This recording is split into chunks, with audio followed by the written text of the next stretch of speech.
The room goes quiet, the way a room only goes quiet when everyone realizes, all at once, that they've badly misjudged someone. I'm standing under a string of warm patio lights at the Kellerman Country Club, holding a pair of pink MMA gloves that someone just threw into my hands like a challenge. And 40 feet away, a man is setting down his drink so carefully it makes more noise than if he'd dropped it. His name is Frank Callahan. Everyone here calls him Bear, a retired Navy SEAL with 26 years of service and the kind of stillness that makes a room reorganize itself around him without anyone deciding to. He's staring at me like he's seen a ghost, not a metaphor. An actual, specific ghost with a name he hasn't said out loud in years. "Say that again," he says.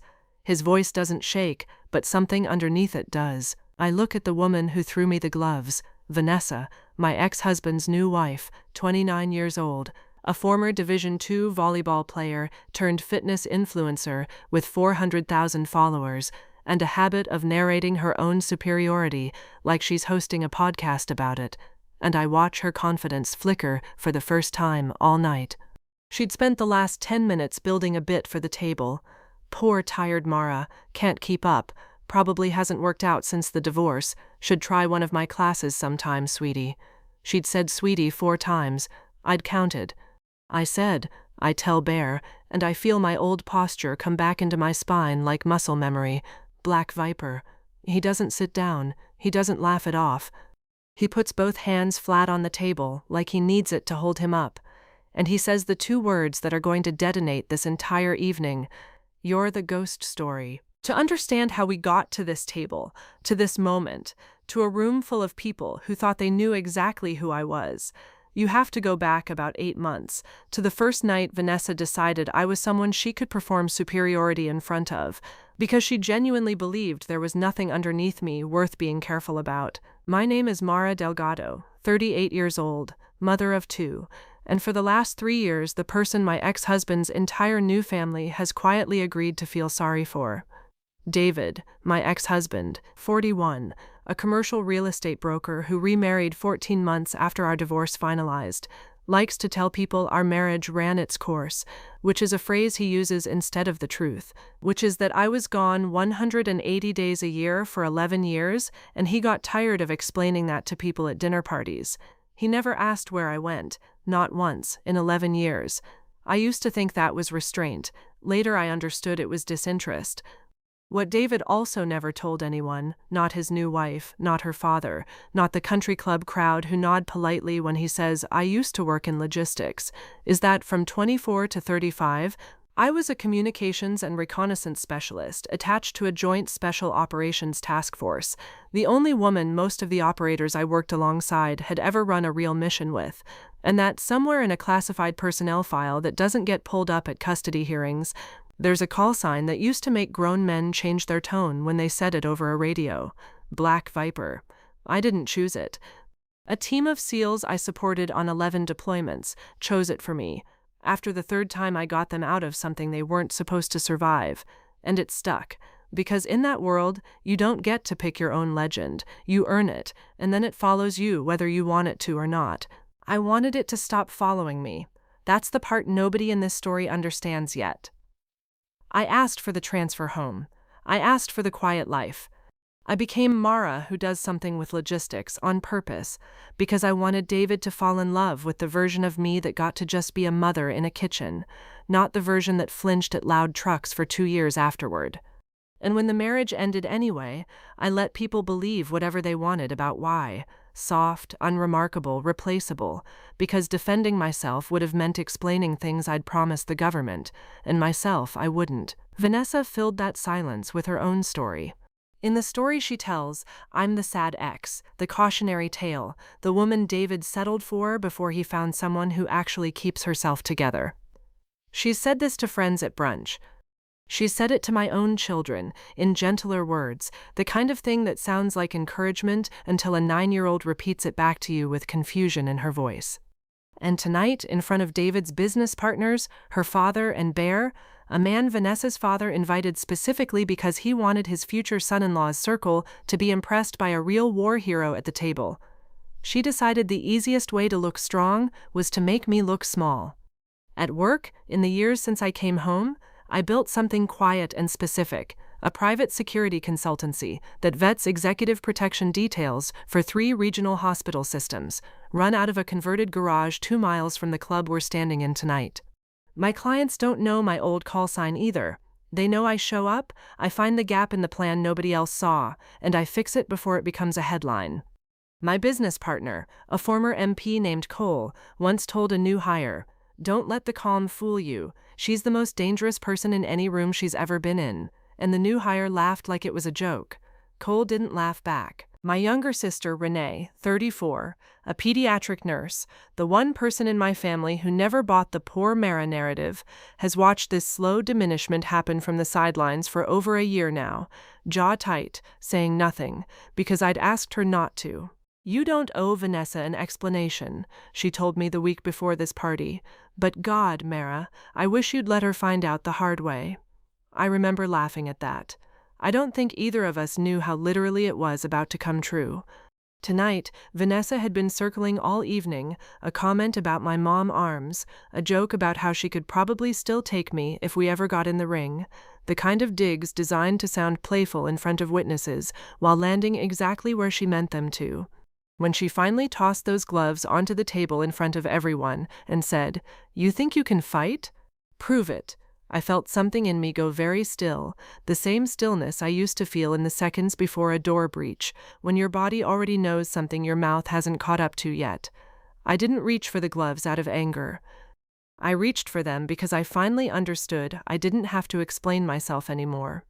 I could just let the truth introduce itself. I decided, somewhere in that half-second of quiet, to stop managing what people thought of me and let the record speak for itself instead. I didn't plan a scene. I'm not built for scenes. 11 years of operational discipline doesn't just evaporate because someone hands you pink gloves at a country club. What I did instead was smaller and far more deliberate. I knew Bear would be at this dinner 2 weeks before it happened because Vanessa's father had mentioned it proudly at Thanksgiving, dropping his name the way people drop names of celebrities they're not quite friends with. Bear Callahan, 26 years a SEAL, 3 of them running joint operations coordination with the exact task force I'd served alongside. There aren't many people left who'd recognize Black Viper out of context at a dinner party with wine glasses and past hors d'oeuvres in the way. He was one of maybe 6 men alive who would. I didn't say a word to him beforehand. I didn't need to engineer a confrontation. I only needed to be present, unguarded, myself, in a room where the right person happened to be listening. I chose, quietly, not to change seats when I found out where I'd be placed. I chose not to leave early, the way I almost did twice. I let Vanessa build her little performance exactly as loud as she wanted to build it, because the louder she got, the more witnesses there would be when the truth landed. Somewhere underneath the part of me that still ached from being underestimated for 3 straight years, there was another part keeping count, quiet, patient, exact, the way you keep count of everything in a job where being wrong about a number gets someone killed. Tonight, for the first time in a long time, I let that part of me come to dinner. When Vanessa said, "You think you can fight? Prove it," and tossed the gloves, I smiled. Not the smile she was expecting, not embarrassment dressed up as good sportsmanship, and I said the only sentence I'd actually planned all evening. "You still don't know who I am." And then I said the 2 words that had waited 11 years for a room exactly like this one. Bear didn't ask if I was joking. He asked which unit, which years, which task force designation, rapid fire, like a man running a verification protocol he'd used 100 times in the field, and when I answered each one correctly, without hesitation, something shifted across his face that I can only describe as recognition colliding with grief. "You're the ghost story," he said again, quieter this time, mostly to himself. "We used to tell new guys about Black Viper like she was a legend somebody made up to scare them straight, comms specialist who talked a burning convoy through an ambush corridor with a bullet graze across her collarbone and didn't stop until every vehicle was clear.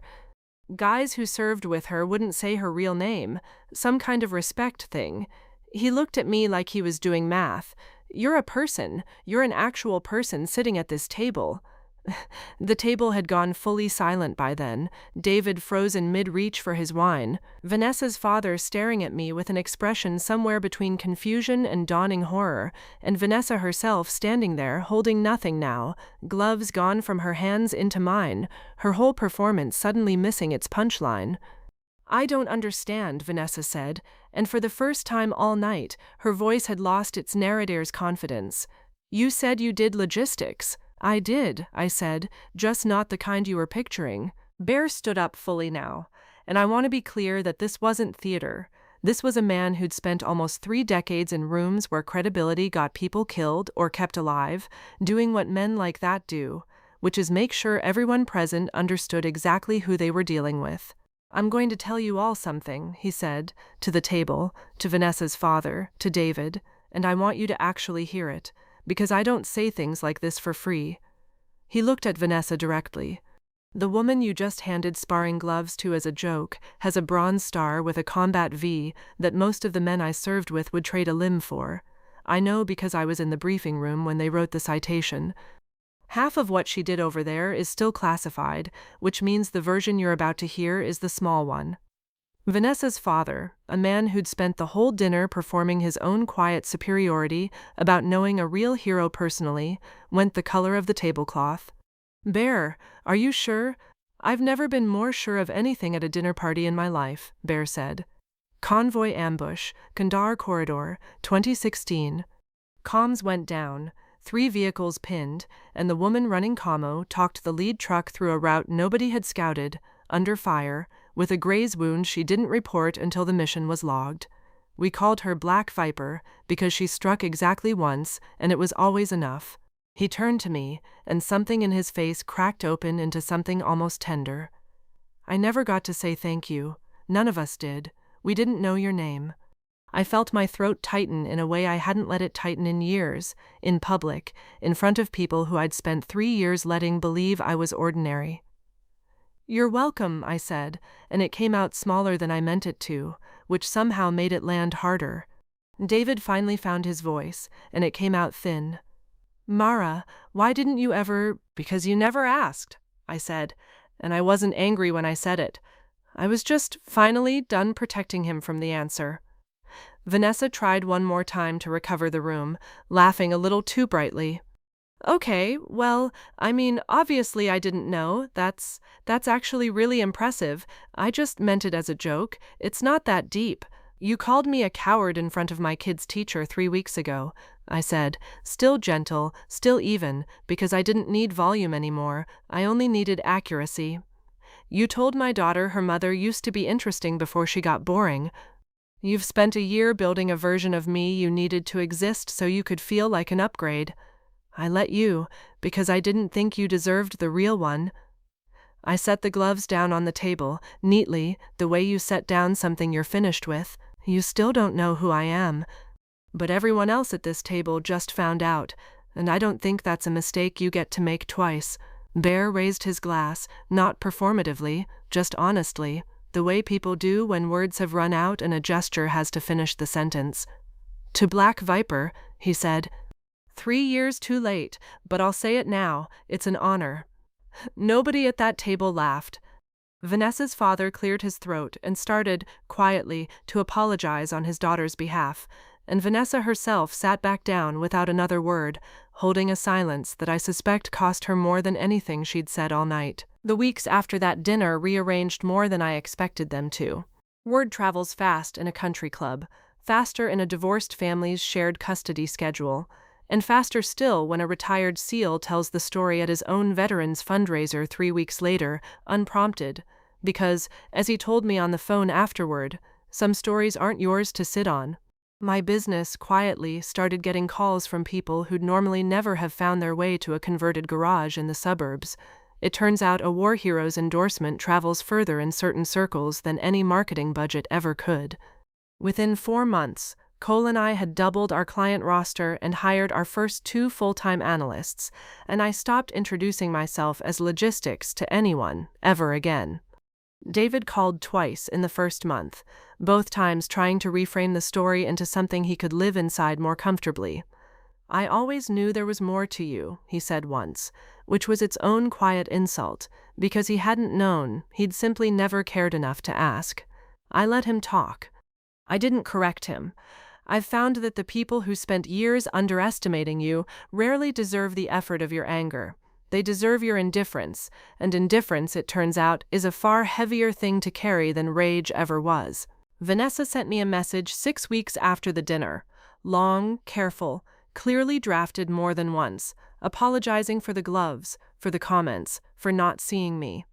I read it twice. I believed most of it. I wrote back 4 sentences, kind but closed, thanking her for saying it, telling her I appreciated the effort, and telling her, gently and finally, that some doors don't need slamming to stay shut, they just need you to stop knocking.